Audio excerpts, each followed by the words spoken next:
वज़ीर आला खैबर पख्तूनख्वा सुहेल आफरीदी की लाहौर आमद के मौके पर PTI कारकुनों के खिलाफ मुख्तलिफ दफ़ात के तहत 3 मुकदमात दर्ज कर लिए गए। थाना गुलबर्ग में पुलिस की मुद्दत में दर्ज मुकदमे के मुताबिक डंडों से मुसल्लह 35 अफराद ने इश्तियाल अंगेज़ नारेबाजी की। रोकने पर पुलिस एहलकारों को ज़दोकोब किया गया। सड़क ब्लॉक कर दी गई। पुलिस ने 24 अफराद को गिरफ्तार किया। थाना शादमान और गालिब मार्केट में भी रोड ब्लॉक करने और ट्रैफिक जैम करने की दफ़ात के तहत मुकदमात दर्ज करके 23 अफराद को गिरफ्तार किया गया। वज़ीर आला खैबर पख्तूनख्वा सुहेल आफरीदी की लाहौर आमद के मौके पर PTI कारकुनों के खिलाफ मुख्तलिफ दफ़ात के तहत 3 मुकदमात दर्ज कर लिए गए।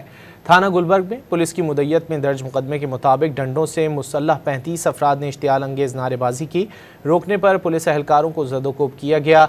सड़क ब्लॉक कर दी गई। पुलिस ने 24 अफराद को गिरफ्तार किया। थाना शादमान और गालिब मार्केट में भी रोड ब्लॉक करने और ट्रैफिक जैम करने की दफ़ात के तहत मुकदमात दर्ज करके 23 अफराद को गिरफ्तार किया गया।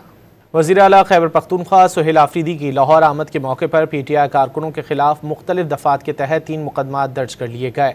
थाना गुलबर्ग में पुलिस की मुद्दत में दर्ज मुकदमे के मुताबिक डंडों से मुसल्लह 35 अफराद ने इश्तियाल अंगेज़ नारेबाजी की। रोकने पर पुलिस एहलकारों को ज़दोकोब किया गया। सड़क ब्लॉक कर दी गई। पुलिस ने 24 अफराद को गिरफ्तार किया। थाना शादमान और गालिब मार्केट में भी रोड ब्लॉक करने और ट्रैफिक जैम करने की दफ़ात के तहत मुकदमात दर्ज करके 23 अफराद को गिरफ्तार किया गया।